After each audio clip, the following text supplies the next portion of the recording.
Assalamualaikum warahmatullahi wabarakatuh. Kembali lagi di channel Radio Horor.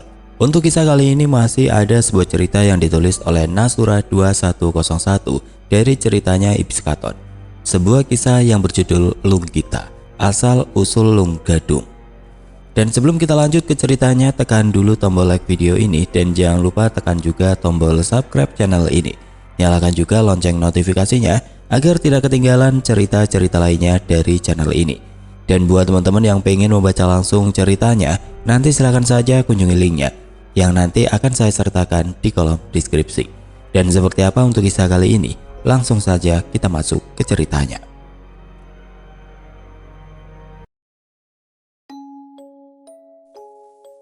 Tulisan ini adalah kolaborasi antara Iblis Katon dan Nasura 2101.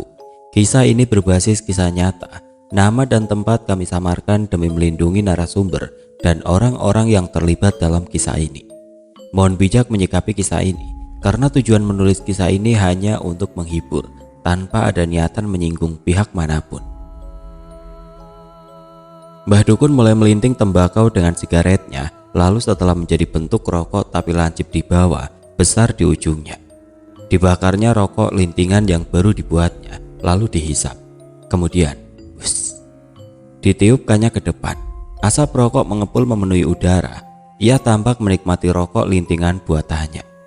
Entah siapa sosok Mbah Dukun ini, yang jelas Mbah Dukun ini terkenal di wilayah itu. Dengan kaki jegang, Mbah Dukun mulai bercerita sambil menerawang menatap dinding kayu jati. Dahulu kala, ada seorang pemuda tampan dan pemberani bernama Andaru. Namanya tersohor di sekitar wilayah sebuah kademangan. Mohon maaf kami tidak bisa menyebutkan nama kademangan ini. Terkenal karena pintar dalam mengusir para perampok dan juga para begal, kelitok, dan penyamun dari dalam kademangan itu sendiri ataupun dari luaran kademangan. Sampai suatu hari seorang putri bernama Putri Anindita dari kerajaan yang menguasai kademangan tersebut berserta prajurit dan dayang-dayangnya sehingga di kademangan, lalu bermalam mereka di sana untuk beberapa malam. Ki Demang menceritakan tentang sepak terjangnya Andaru. Sang putri memerintahkan kepada Ki Demang untuk memanggil Andaru. Singkat cerita, hari berikutnya Andaru menghadap Putri Anindita di kademangan. Ketampanan Andaru memikat hati sang putri. Selain tampan, kesopanan juga postur tubuh Andaru yang kekar dan berotot benar-benar membuat Putri Anindita terpesona. Sesuai keinginan hatinya, maka setelah melanjutkan perjalanan ke tempat tujuan, sang putri kembali ke istana, lalu mengutarakan kepada Gusti Prabu, ayahanda Putri Rara Anindita, bahwa ia ingin menikahi rakyat jelata. Sang putri menyampaikan bahwa ia jatuh hati kepada pemuda di sebuah kademangan yang disinggahinya. Sang Prabu karena rasa sayang kepada putrinya, menuruti keinginan putrinya, ia memanggil Andaru ke istana. Perjalanan para prajurit utusan membutuhkan beberapa hari untuk kembali sampai ke istana. Setelah sampai di istana, kemudian weton Andaru dan Anindita dihitung pakai adat kerajaan. Hasilnya, hitungan weton jatuh dengan hasil pring sedapur. Artinya, yang diyakini jika diteruskan menuju pernikahan, maka kerajaan akan mengalami gejolak yang panjang, perang saudara, dan malapetaka yang tidak mereka bayangkan sekalipun akan terjadi. Di mana hitungan pring sedapur tidak akan berbahaya, hanya saja pring sedapur punya sistem kerja. Apabila jatuh di hitungan itu, artinya mereka akan menerjang atau nekat dengan hitungan itu. Biasanya merekalah sumber malapetaka itu sendiri. Selain ini, kalau punya anak akan meninggal dan terus meninggal hingga seusia cucunya. Bingung ya? Gini loh. Jadi kalau punya anak, si anak akan mati. Punya anak lagi, mati lagi. Dan terus mati sampai anak yang pertama mati itu berusia sama dengan usia ibunya saat menikah. Seberapa cepat ia punya anak, secepat itu pula si anak akan mati. Anak itu tidak akan bisa hidup lama. Karena hitungan weton tersebut, dengan sangat terpaksa Gusti Prabu tidak merestui pilihan Putri Anindita. Sang raja memerintahkan prajuritnya untuk mengantar Andaru kembali ke kademangan. Sebagai rakyat jelata, tentu saja Andaru hanya bisa menerima kenyataan, meski di dalam hatinya ia sangat kecewa. Karena ia pun sebenarnya juga jatuh cinta kepada sang putri. Karena rasa cintanya yang sangat dalam kepada Andaru, Beberapa bulan kemudian Putri Anindita nekat melarikan diri, pergi dari istana menemui Andaru di Kademangan. Ki Demang yang mengetahui hal ini ketakutan, takut akan murka istana. Kedua sejoli yang sedang dimabuk cinta itu diasingkan sementara waktu di tempat tersembunyi di hutan larangan yang berada di dalam wilayah Kademangan. Area ini zaman sekarang disebut Grobogan, dan itu sangat jauh ke tengah hutan karena takut ketahuan pihak istana. Sebelum diasingkan, keduanya dinikahkan secara diam-diam oleh Ki Demang. Singkat cerita, mereka berdua aman di tengah hutan larangan, dibuatkan gubuk dan keperluan untuk hidup. Tentu kabar pengasingan Andaru didengar oleh para Brahmacora, penjahat dan begal yang pernah ditaklukkannya. Maka mereka ingin mengabdi. Mereka datang berbondong-bondong ke hutan larangan tempat Andaru dan Putri Anindita diasingkan. Bahkan banyak dari mereka membawa juga anak istrinya serta keluarganya, menyusul Andaru menemaninya hidup di tengah hutan larangan. Mereka mendirikan gubuk-gubuk sementara. Orang terus berdatangan tidak terbendung hingga jadilah sebuah perkampungan. Hari berganti minggu, minggu berganti bulan, waktu terus berjalan. Seiring berjalannya waktu, bulan terus berlalu hingga tanpa terasa berganti tahun.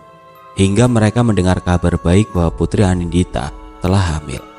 Hal ini tentu saja disambut dengan sukacita oleh seisi kampung di tengah hutan itu.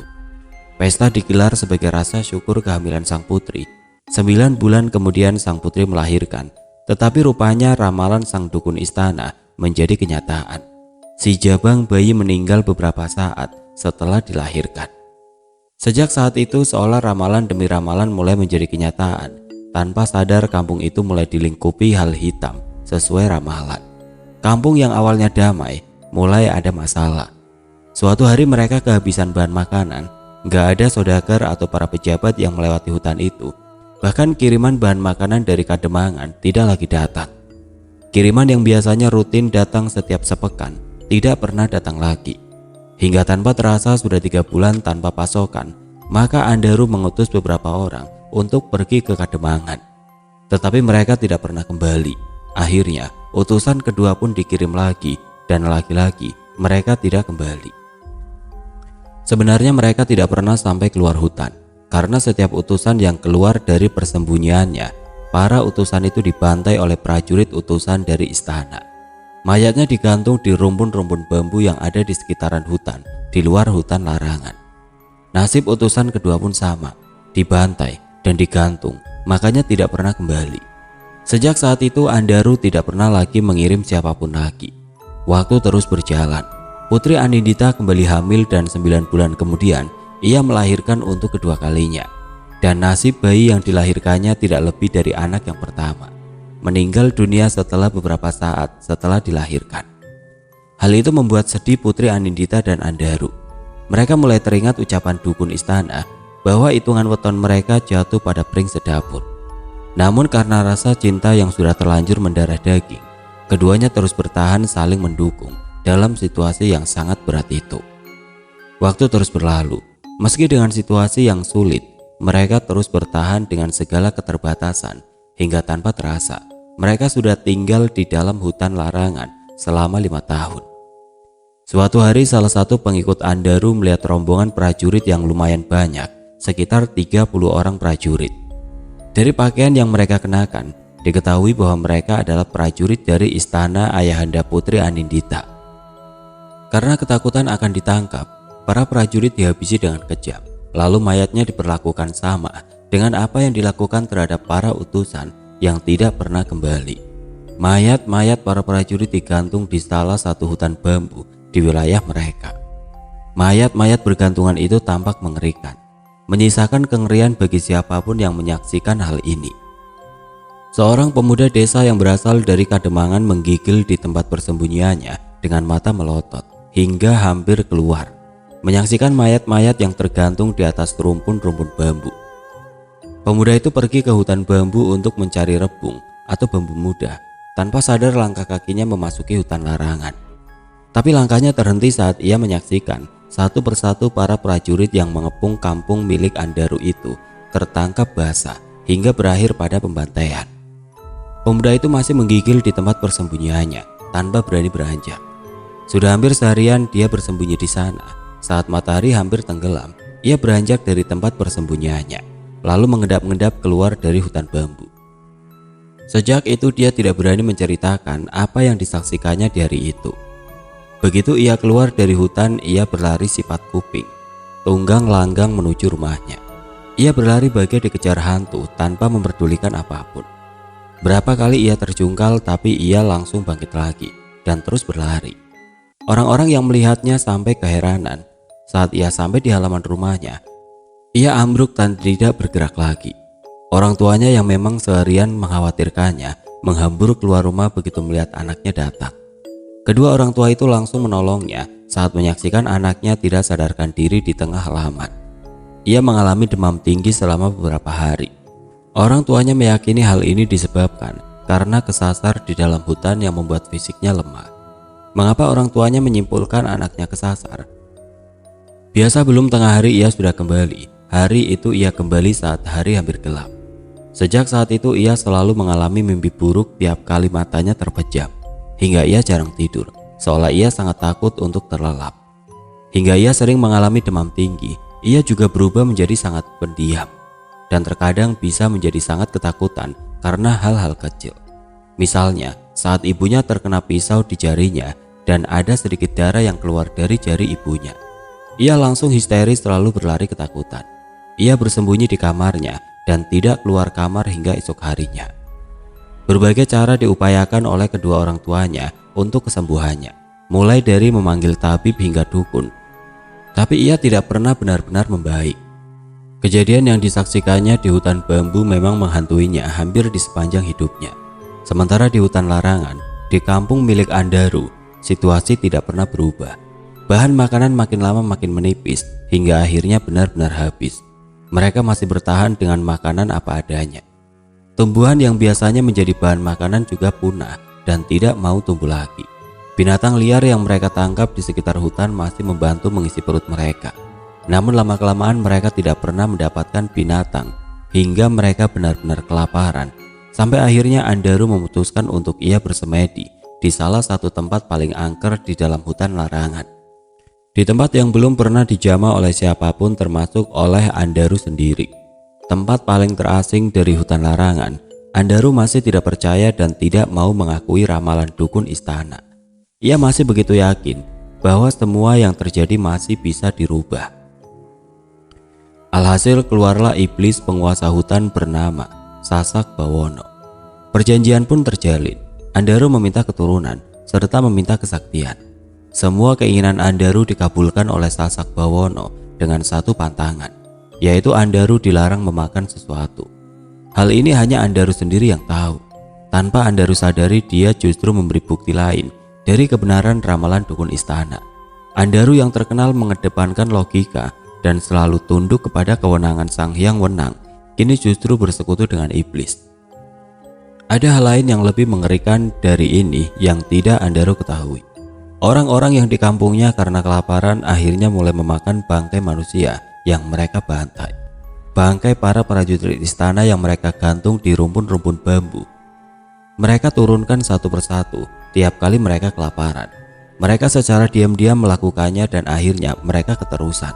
Mereka masak menjadi masakan yang lezat hingga siapapun yang memakannya tidak akan pernah menduga bahwa yang mereka makan adalah bangkai manusia alias mayat. Mula-mula salah satu dari mereka yang memiliki inisiatif ini mengajak seorang temannya. Kemudian setelah dimasak, makanan mereka bagikan. Anehnya orang-orang dengan lahap memakannya. Begitulah hal ini terus berlangsung. Mereka juga memberikan makanan ini kepada Putri Anindita, sang putri yang tidak mengetahui bahwa makanan yang dimakannya adalah mayat. Ia memakannya dengan lahap. Singkat cerita, Andaru pulang membawa kabar baik kepada istri tercintanya. Dengan hidup penuh kekurangan dan batasan, mereka tetap bertahan di dalam hutan larangan. Sampai akhirnya Rara Anindita hamil. 9 bulan kemudian ia melahirkan bayi perempuan lalu diberi nama Lunggita. Lengkap sudah kebahagiaan Andaru dan Anindita, namun kebahagiaan itu tidak berjalan lama. Andaru dan Putri Anindita kembali diberi kejutan yang mengerikan. Di usia 6 tahun terjadilah keanehan-keanehan pada diri Lunggita. Lunggita mampu berlari sangat cepat, bahkan orang dewasa pun kalah cepat.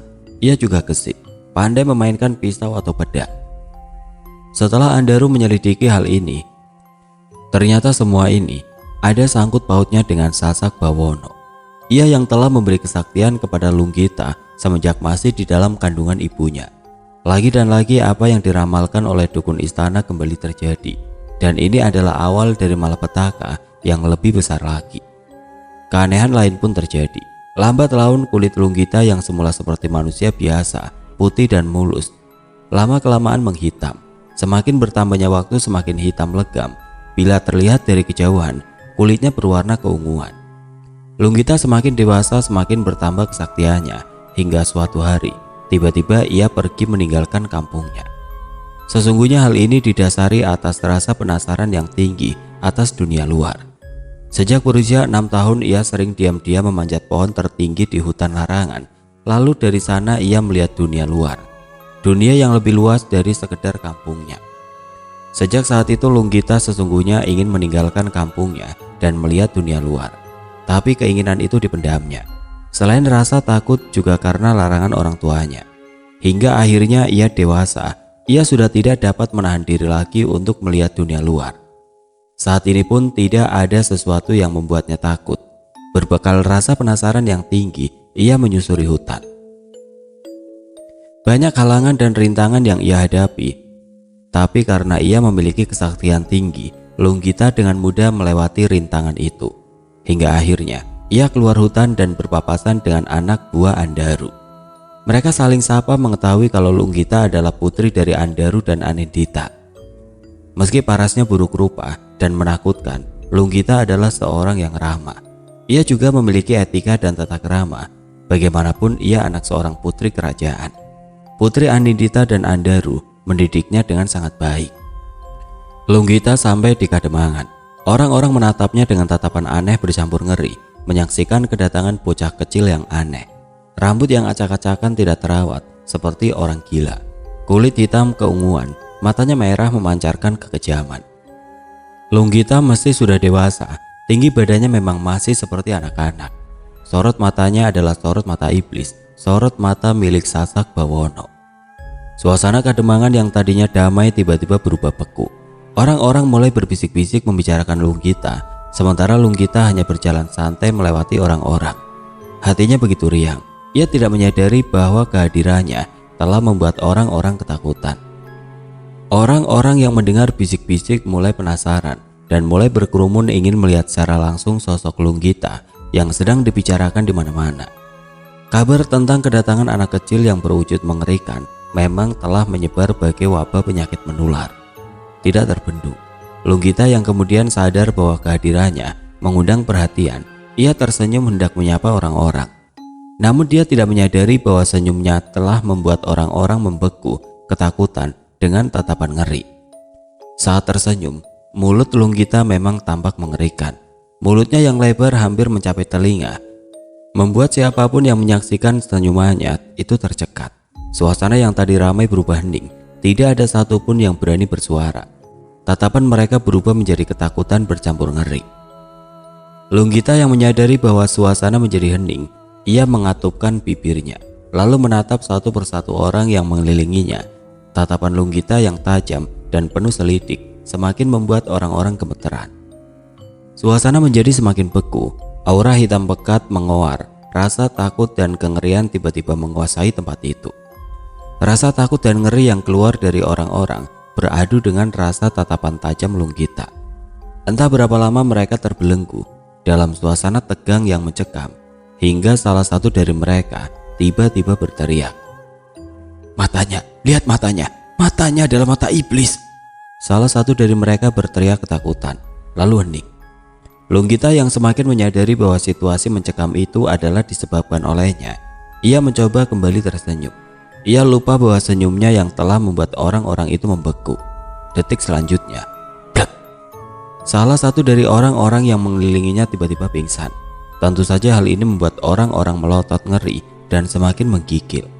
Saat mereka hendak beranjak menolong orang yang pingsan, tiba-tiba blek, blek, blek. Beberapa orang lainnya juga jatuh pingsan. Suasana menjadi kacau balau. saat salah satu dari mereka berlari tunggang langgang sambil berucap, "Dia anak iblis, dia anak iblis." Bukannya menolong yang pingsan, orang-orang itu akhirnya malah merebut untuk melarikan diri. Karena hal ini timbullah kekacauan di Kademangan. Lunggita akhirnya ditangkap karena ingin melindungi Andaru dan Putri Anindita serta orang-orang yang ada di dalam hutan larangan. Ia hanya bungkam saat ditanya siapa dirinya. Lunggita akhirnya disiksa agar ia mau mengaku siapa dirinya dan dari mana asal usulnya. Tetapi Lunggita tetap bungkam. Orang-orang yang menyaksikannya tidak tahu bahwa Lunggita mempunyai kesaktian yang tersembunyi. Lunggita yang selalu dalam pengawasan Sasak Bawono, baginya siksaan yang mereka lakukan bukan apa-apa. Lunggita tidak mengeluh sedikit pun dan tetap bungkam, hingga orang-orang yang menyaksikannya kecapean lalu tertidur. Saat orang-orang ini tertidur, dengan mudah ia keluar dari penjara Kademangan. Lalu dengan sadis ia menghabisi para penjaga. Lunggita yang polos dan tidak tahu apa-apa itu kini dalam kemarahannya. Ia tidak menyadari bahwa separuh dirinya telah menjadi Sasak Bawono. Ia membantai siapapun yang ditemuinya. Makin banyak membunuh, Lunggita semakin haus darah. Ia membantai seluruh warga Kademangan. Tidak luput dari pembantaian itu, tua, muda, wanita hamil, anak-anak juga bayi sekalipun. Satu-satunya yang selamat adalah pemuda yang sama yang malam itu menyaksikan para prajurit dari kerajaan dibantai oleh anak buah Andaru tanpa ampun di tengah hutan larangan. Lalu mayat-mayat mereka digantung di atas rumpun-rumpun bambu di tengah hutan larangan. Lagi-lagi pemuda itu hanya mampu menggigil di tempat persembunyiannya dengan membekap mulutnya sendiri saat menyaksikan Lunggita membantai orang-orang tersebut. Kademangan benar-benar banjir darah. Darah tumpah di mana-mana. Nyawa manusia seolah tiada harga. Lunggita membabat leher orang-orang yang ditemuinya selayaknya membabat pohon pisang. Lalu seringai puas keluar dari bibirnya saat tubuh yang dibabat tumbang dengan kepala putus dari raga. Wajahnya yang memang sudah mengerikan semakin mengerikan. Tubuhnya bahkan telah basah oleh darah-darah korbannya. Namun Lunggita seolah tidak pernah terpuaskan. Ia masih terus membantai siapapun yang ditemuinya. Pemuda itu masih bersembunyi dari tempat yang tidak terlihat menyaksikan sepak terjang Lunggita. Dari kejauhan ia melihat Lunggita santai berjalan meninggalkan Kademangan yang sepi. Tubuhnya berlumuran darah. Di tengah-tengah pelataran Kademangan yang luas, di bawah cahaya obor yang terbuat dari bambu, ia berteriak, "Namaku Lunggita. Aku adalah putri dari Andaru dan Putri Andini yang kalian seasingkan." Teriakan Lunggita menggema, tapi apa gunanya? Orang-orang telah tewas, hanya pemuda itu yang mendengarnya. Ia menggigil di tempat persembunyiannya. Jadi benar bahwa Andaru dan Andin masih hidup? Batinnya bingung. Bahkan sekarang memiliki anak. Ia semakin bingung. Bagaimana mungkin Andaru yang tampan dan Anindita yang seorang putri kerajaan berparas cantik jelita memiliki anak seperti monster? Pemuda itu semakin bingung. Akal sehatnya tidak dapat menalar tentang kebenaran bahwa Lunggita adalah putri dari Andaru dan Anindita. Atau jangan-jangan ramalan dukun istana? Pemuda itu membekap mulutnya sendiri. Air matanya terus mengalir, bahkan ia tidak tahu sudah berapa kali ia terkencing di celana. Lunggita akhirnya pergi dari Kademangan, kembali ke dalam hutan. Saat ia sampai di kampungnya, orang-orang yang berpapasan dengannya menatapnya dengan tatapan beku, bercampur ngeri saat menyaksikan Lunggita bersimbah darah. Tidak ada satupun orang yang berani menyapanya, mereka langsung tertunduk dengan tubuh menggigil. Andaru dan Putri Anindita seolah tercekat menyaksikan keadaan putrinya. Untuk sesaat Andaru membeku, akan tetapi sesaat kemudian Putri Anindita langsung histeris memeluk Lunggita. Begitu dipeluk oleh ibunya, Lunggita langsung terkulai pingsan. Andaru dan Putri Anindita langsung bahu-membahu mengurus Lunggita. Dengan telaten Putri Anindita membersihkan tubuh putrinya, tapi ia sangat terkejut. Tidak ada luka di dalam tubuhnya. Lalu darah siapa yang tertumpah hingga membuat putriku bersimbah darah? Ucapnya bingung. Andaru seolah menyadari sesuatu. Jaga putri kita baik-baik, ucap Andaru. Ia langsung melesat sesaat setelah menyelesaikan kalimatnya. Andaru terus berlari menembus pekatnya hutan larangan. Ia keluar dari hutan larangan menuju Kademangan. Tujuannya hanya satu, Ia ingin tahu apa yang terjadi. Kaki Andaru langsung lemas saat memasuki Kademangan. Sesakti apapun seorang Andaru, dia tetap seorang lelaki yang pernah hidup di Kademangan itu. Sekuat tenaga ia bangkit, lalu mulai melangkah menyusuri Kademangan. Hatinya semakin teriris saat menyaksikan orang tua, ibu hamil, anak-anak dan bayi tewas mengenaskan tanpa belas kasihan. Ia menyaksikan orang-orang yang dulu pernah ditolongnya mati mengenaskan. Bahkan Ki Demang dan keluarganya, orang yang paling Andaru nilai sebagai orang yang paling berjasa dalam hidupnya, juga ia temukan tidak bernyawa. Selama ini Andaru tidak pernah kembali ke Kademangan karena Andaru tidak ingin menyusahkan Ki Demang. Andaru tidak ingin Ki Demang memiliki masalah dengan istana. Demi menyaksikan anaknya pulang bersimbah darah tanpa luka sedikit pun, Andaru yakin bahwa yang melakukan pembantaian ini adalah putrinya. Andaru meninggalkan Kademangan dengan hati yang hancur. Ia kembali ke hutan larangan yang lalu mengumpulkan semua warga di kampungnya. Ia menyampaikan kepada warga di kampungnya bahwa siapapun yang ingin meninggalkan kampungnya dipersilakan hari itu juga untuk pergi. Karena besok Andaru akan memagari kampung hingga siapapun tidak akan ada yang bisa meninggalkan kampung itu setelah ia pagari. Andaru pun membuktikan ucapannya. Ia mengerahkan seluruh kesaktiannya untuk memagari kampung itu karena ia tidak ingin putrinya keluar dari kampungnya dan membuat kekacauan lagi. Sejak saat itu tidak ada siapapun yang bisa menemukan kampung milik Andaru dan Putri Anindita. Andaru dan Putri Anindita hidup di dalam kampung itu hingga akhir hayatnya. Lalu bagaimana dengan Lunggita? Ia manusia setengah iblis yang mungkin saja masih hidup hingga saat ini.